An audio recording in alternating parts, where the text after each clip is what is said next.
سلام تعنا هذا الناس خبركم تخاطلت حرة ميديا على توزيع حنا مصينا لنا فلما قلنا قند رستم بزعوال على مرار حسراوي تግራይ ዝኾነ ጀነራል ተወልደ ዕንበብ ሓድሽ ሓበሬታ ካብ ትግራይ ተሰሚዑ ተመዛበልቲ ትግራይ ዘለው ኩነታት ልብ ኣይሰብር ክብል ኣምባሳደር ፈረንሳያዊ ኢትዮጵያ ገሊፆም ንታደሰ ካብ ስልጣን ዘይምብራረይ ብጣዕሚ እዩ ዘጣዓሰ ንኽብሉ ኣይቶ ጌታቸው ረዳ ገሊፆም ኣብ ትግራይ ተመዛበልትን ግዛታዊ ሓድነት ትግራይን ክሳብ ዝምለሰሉ ግዜ መረፃ ክነዋሕ ውድብ ሳልሳይ ወያነ ትግራይ ሓቲቱ ዝብልን ካልኦትን ኣለውና ሕጂ ድማ ናብ ዝርዝሮም ብዛዕባ ላዕለዋይ ኣመራርሓ ሰራዊት ትግራይ ዝኾነ ጀነራል ተወልደ ዕንበብ ሓድሽ ሓበሬታ ካብ ትግራይ ተሰሚዑ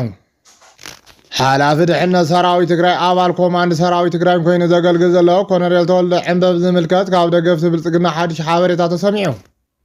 ኮሎኔል ተወልደ ዕንበብ ማለት ኣብ ትግራይ ካብ ዘለዎ ኣመራርሓ ሰራዊትን ብስል መራሒ ምዃኑ ዝፍለጥ እዩ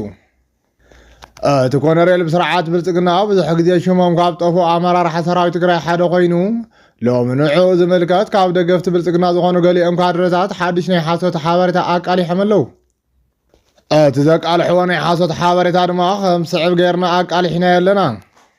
ሓላፊ ድሕነት ኣባል ወታደራዊ ኮማንድ ሰራዊት ትግራይ ዝኾነ ኮሎኔል ተወልደ ዕንበብ ምስ ብልፅግና ርክብ ኣለካ ብልፅግና ቪዛ ተዋሂብካ ኣሜሪካ በፂሕኻ መፂኻ ኢኻ ከምኡ እውን ኩነታት ትግራይ ናብ ፌደራል መንግስቲ ሪፖርት ትገብር ኢኻ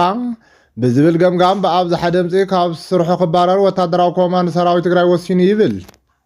እዚ ውሳነ ተግባራዊ ክኸውን ናብ ጀነራል ታደሰ ወረደ ተላኢኹ ኣሎ ዝበሉ እቶም ደገፍቲ ብልፅግና እንተኾነ ታደሰ ክሳብ ሕጂ ደብዳቤ ኣይፀሓፈሉን እዩ ብምባል ሓበሬትኦም ይቕፅሉ ወልደ ዕንበብ ብዝውውር ሰባት ናይ ውልቀ ቤት ማእሰርቲ ብምኽፋትን ሰባት ብምስቃይን ብዘረፋ ሃፍቲ ሃገርን መኸተን ዝመሳሰሉን ከበድቲ ገበናት ተሓታቲ ምዃኑን ምስ ኣዘዝቲ ልዕሊ ኮር ብምውጋን ኣብ ምሕምዛቕ ፖለቲካ ትግራይ ኣለታዊ ታራ ዘለዎ ምዃኑን ግልፂ እዩ ክብሉ እዮም ናይ ብልፅግና ሰባት ገሊፆም ዘለዉ ተወልደ ቅድሚ ሕጂ ብድምፂ ወያነ ኣብ ዝሃቦ ቃለ መሕተት ድማ ናይ ሕልፍ ቃንኡ ቂር ብዝበለ መንገዲ ሓሳባቱ ገሊፁ ነይሩ እዩ ዝበሉ ኮይኖም ካብዞም ዝገለፁ ብዙሓት ሓሳባት ብዛዕባ ክልተ ኣገደስቲ ነጥብታት ኣብሪሁ ነይሩ ይብሉ እቲ ሓደ ኣዘዝ ኮር ዘሕልፎ ውሳነ ካብ ቀደሙ ብውልቀይ ተቃዊመ እየ ብምባል ዘየድሊ ከም ዘይነበረን ልክዕ ከም ዘይኮነ ምግላፁ ኮይኑ እቲ ካልኣይ ድማ ፀገም ትግራይ ስርዓታዊ ብልሽውና እዩ ንምፍትሑ ድማ ስር ነቀል ናይ መሪሕነት ለውጢ ኣብ ትግራይ ግድን ክትገብር ኣለዎ ካብ 93 ዓ.ም ጀሚርና ዓቕሚ መራሕትናን ሰበብናን በቲና ኣንጠባጢብና ኢና ነዞም ዓቕብታት ዳግም ብሽምግልና ምእካብ የድሊ ከም ዝበለ ዝዝከር እዩ ስለዚ ድማ ኮሎኔል ተወልደ ዕንበብ በዚ መልክዕ እዚ ምስ ኣመራርሓ ህወሓትን ሰራዊትን ተጋጩ ስለዝነበረ ሎሚ ክባረር ክኢሉ ዝብል ዜና ብመላእ ናይ ብልፅግና ናይ ሚድያ ሰራዊት ብዝበሃሉ ኣካላት ይመሓላለፍ ከም ዘሎ ተሓቢሩ ኣሎ ይኹን እምበር እዚ ሓበሬታ ኮነ ኢሉ ግዚኡ ሓልዩ ዝወፅእ ኣዝዩ ሓደገኛን ናይ ሓሶት ሓበሬታ ምዃኑ ተሓቢሩ እዩ ከም ዝፍለጥ ኣብዚ ሕጂ ሰዓት ስርዓት ብልፅግና ኣብ ልዕሊ ትግራይ ውግእ ንምኽፋት ኣብ ምድላው ከም ዘሎ ክሕበር ፀኒሑ እዩ እዚ ምድላው ውግእ ድማ ሰራዊት ትግራይን ህዝቢ ትግራይን ከም ቀደሙ ብሓድነት ተዋጊኡ ከይምክቶ ኣብ ዝለዓለ ስግኣት ይርከብ ነዚ ስዒውን ሎሚ ሓድነት ህዝቢ ትግራይ ዝባታትን ወረብ ብመላእ ናይ ሚድያ ሰራዊት ዝበሃሉ ወኪላት ብልፅግና ክጋዋሕ ይግበር ከም ዘሎ እቲ ናይ ሎሚ ናይ ኮሎኔል ዕንበብ ዜና ናይዚ መረጋገፂ ስለዝኾነ ይሕበር ኣመራርሓ ሰራዊት ትግራይ በብግንባሮም ዝተመደቡ ኮይኖም ሰራዊት ከይእዝዞምን ኣብ ውሽጦም ምጥርጣር ከይህሉን ድማ እገለ ባንዳ እዩ እገለ ተባሪሩ እዩ ዝብል ዜናታት ካብ ብልፅግና ተፈጢሮም ኣብ ልዕሊ ተጋሩ ኣጀንዳ ኮኑን ብምጥርጣር ክፍጠርን ይገብሩ ኣለዉ ስለዚ ድማ እቲ ሓበሬታ ብዛዕባ ኮሎኔል ተወልደ ዕንበብ ሓሶት ምዃኑን ኣካል እዚ ምዃኑን ኣረጋጊፅና ኣለና ብኻሊእ ዜና ድማ ጀነራል ፍስሓ ማንጁስን ጀነራል ምግበይ ሃይለን ኣብ ትግራይ ዝመፁ ኣጋይሽ ተቐቢሎም እዞም ክልተ ናይ ቲዲኤፍ ጀነራላት መሓዛ ቃልሲ ህዝቢ ትግራይ ንምዃንን ዝድለዩ ናይ ወፃኢ ሃገራት ወታደራዊ ኣመራርሓ ኣብ መቐለ ከም ተቐበሉ ይሕበር ኣሎ ስርዓት ብልፅግና ሎሚ እውን ዳግም ኣጥፋእ እኳ ህዝቢ ትግራይ እንዳበለ ኣብ ዝመፀሉ ዘሎ ኣብዚ ሕጂ ሰዓት ካብ ሓያላት ሃገራት ዝተለኣኹ ወታደራዊ ኣመራርሓ ዝኾኑ ጀነራል ተቐቢሎም ከም ዘለዉ እዩ ዝንገረሎም ይኹን እምበር መንነት እቶም ወታደራዊ ኣዘዝቲ ኮነ ዝመፅሉ ሃገር ንወታደራዊ ሚኒስትር ክበሃል ሽሞም ከም ዘይተጠቐሰ ተሓቢሩ ኣሎ ተመዛበልቲ ትግራይ ዘለውሉ ኩነታት ልቢ ከይሰብር ክብል ኣምባሳደር ፈረንሳይ ኣብ ኢትዮጵያ ገሊፆም ኣምባሳደር ፈረንሳይ ኣብ ኢትዮጵያ ኣሌክሲስ ስላሚክ ኩነታት ኣብ ማዓስከራት ዝነበሩ ተመዛበልቲ ትግራይ ናብ ኣስጋኢ ብርኪ ምብፅሑ ኣፍሊጦም እቶም ኣምባሳደር ምስ ጋዜጣ ዘ ሪፖርተር ኣብ ዘካይድዎ ቃለ ምሕተት ተመዛበልቲ ትግራይ ዘለውሉ ኩነታት ልቢ ከይሰብር ክብሉ ተዛሪቦም እቶም ተመዛበልቲ 45 ዓመት እዮም ኣብ መዓስክር ጸኒሖም እዚ ድማ ክትጻወሩ ዝከኣል ኣይኮነን ዝበሉ ኣምባሳደር ኣሌክስ ስላሜክ ብዝተኻኣለ ቅልጣፈ ናብ መረበቶም ንክምለሱ ኩሎም ኣካላት ተሓበርቲ ክኾኑ ተማሓፂኖም። ፈረንሳይ ኣብ ኢትዮጵያ ካብ ተካይዶም ንጥፍታት ንሰብኣዊ ጉዳያት ትግራይ ቀዳምነት ከም ዝሃበትን ውሕስን ሰናይ ፍቓድ መሰረትን ዝገበረ ምምላስ ተመዛበልቲ ክትግበር ከም እትደልው እውን ኣረጋጊጾም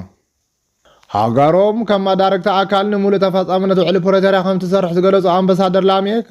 ኣብ ምቕራብ ሰብኣዊ ሓገዛት ምግታእ ተጻዋታት ምርግጋጽ ተሓታተይነትን ካልኦት ምንቅስቓሳትን ትነጥፍ ምህላዋ ገሊጾም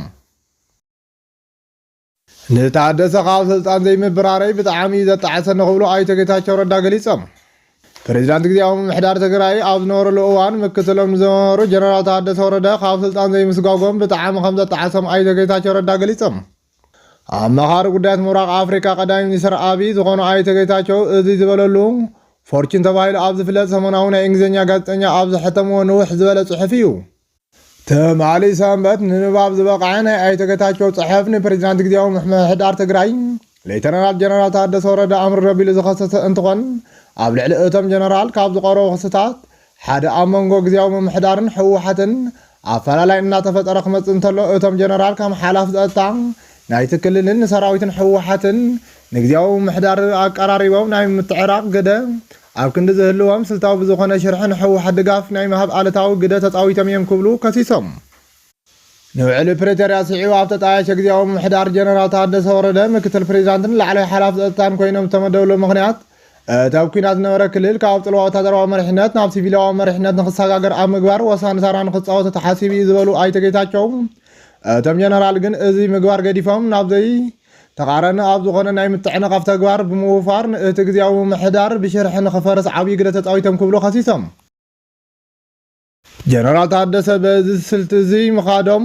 ንትግራይ ዓብዪ ዋጋ ኣኽፊልዋ ኢሎም ከም ዝኣምኑ ዝገለጹ እቶም ኣመኻሪ ቀዳሚ ሚኒስተር እቲ ክልል ካብ ፌደራል መንግስቲ ንክንፀል ብመዳይ ቁጠባ ንክህሰን ናይ ምድርዳር ዓቕሚ ንክዳኸም ምክንያት ኮይኑ እዩ ክብሉ ኣብ ጽሑፎም ዘርዚሮም ጸጋማት ክፍጠሩ ተለዉ ጀነራል ታደሰ ስልኮም ይዓፁ ነይሮም ኢሎም ኣብ ጽሑፎም ዝኸሰሱ ኣይተ ጌታቸው ከምኡ ዝገብረሉ ምክንያት ነትን ሰራዊት ኣተሓቢሩ ዝቃለሶም ነበረ ጉጅለ ተዘዋዋሪ ድጋፍ ንምሃብ ከም ዝመሰሎምን በዚ ድማ ጀነራል ታደሰ ኣብ ልዕሊኦም ክሕደት ዝፈጸሙሉ መሲሉ ከም ዝስምዖም ብጣዓሳ መልክዕ ገሊጾም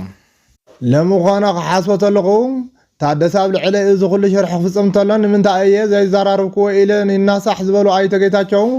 እዚ ዘይምግባሮም ዓብዪ ፖለቲካዊ ስሕተት ምዃኑ ብምግላጽ ጽሑፎም ዛዚሞም ኣብ ትግራይ ተመዛበልትን ግዝያታዊ ሓድነት ትግራይን ክሳብ ዝምለሱ ግዜ መረፃ ክናዋሕ ውድብ ሳልሳይ ወያነ ትግራይ ሓቲቱ መረፃ ንምክያድ ዘኽእል ባይታ ንምፍጣር ኣብ ትግራይ ግዜ መረፃ ክናዋሕ ይግባእ ክብል ውድብ ሳልሳይ ወያነ ትግራይ ገሊጹ ውድብ ሳልሳይ ወያነ ትግራይ ኣብ እዋናዊ ኩነታት ትግራይ ኣመልኪቱ ንጋዜጠኛታት መብርሂ ዝሃበ ኮይኑ ኣብቲ ዝሃቦ መብርሂ ድማ ብርክት ዝበሉ ዛዕባታት ኣልዒሉ ይርከብ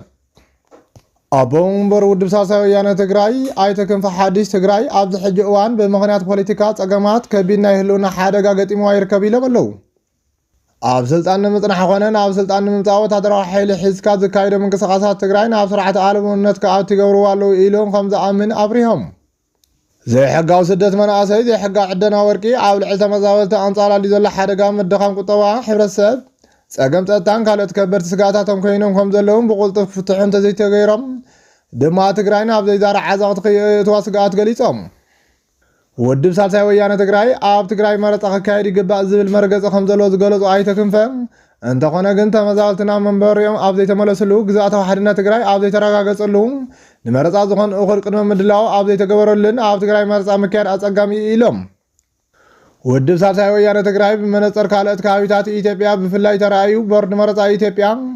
ኣብ ትግራይ ዝካየድ መረፃ ከናውሕ ይግባእ ዝብል መርገፂ ከም ዘለዋ ገሊፆም